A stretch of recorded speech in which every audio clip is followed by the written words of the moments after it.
एक व्यक्ति ने ओशो से पूछा, भगवान, कल आपने कहा कि मोक्ष बुद्धत्व की आकांक्षा भी वासना का एक रूप है, और फिर कहा जब तक बुद्धत्व उपलब्ध न हो जाए तब तक चैन से मत बैठना। इस विरोधाभास को समझाए। ओशो ने कहा, मोक्ष की बुद्धत्व की आकांक्षा भी बुद्धत्व में बाधा है। फिर मैंने तुमसे कहा जब तक मोक्ष उपलब्ध न हो जाए तब तक तृप्त होकर मत बैठ जाना, तब तक अभिप्सा करना, तब तक आकांक्षा करना। स्वभावतः विरोधाभास दिखाई पड़ता है, लेकिन मैं यही कह रहा हूँ कि जब तक आकांक्षा रहितता उपलब्ध न हो जाए तब तक आकांक्षा रहितता की आकांक्षा करते रहना।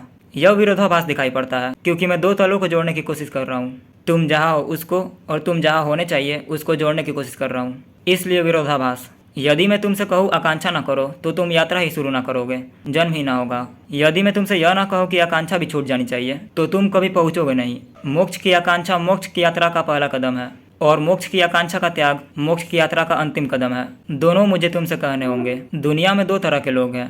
एक है जो कहते हैं जब आकांक्षा से बाधा ही पड़ती है तो क्या मोक्ष की आकांक्षा करना, फिर हम जैसे हैं वैसे ही भले हैं। इससे यह मत समझ लेना कि उन्होंने संसार की आकांक्षा छोड़ दी। उन्होंने सिर्फ मोक्ष की आकांक्षा ना की, उन्होंने अपने को धोखा दे लिया। संसार की आकांक्षाएं तो वे किए ही चले जाएंगे, क्योंकि संसार की आकांक्षाएं तभी छूटती है जब कोई मोक्ष की आकांक्षा करता है। जब कोई मोक्ष की आकांक्षा पर सब दांव पर लगाता है, पूरा दिल दांव पर लगाता है, तब संसार की आकांक्षाएं छूटती है। तब संसार की आकांक्षाओं में जो ऊर्जा संलग्न थी वह मुक्त होती है, मोक्ष की तरफ लगती है। लेकिन जो मोक्ष की तरफ की आकांक्षा किए चला जाता है वह भी भटक जाता है, क्योंकि अंततः वह आकांक्षा भी बाधा बन जाएगी। एक दिन उसे भी छोड़ना है।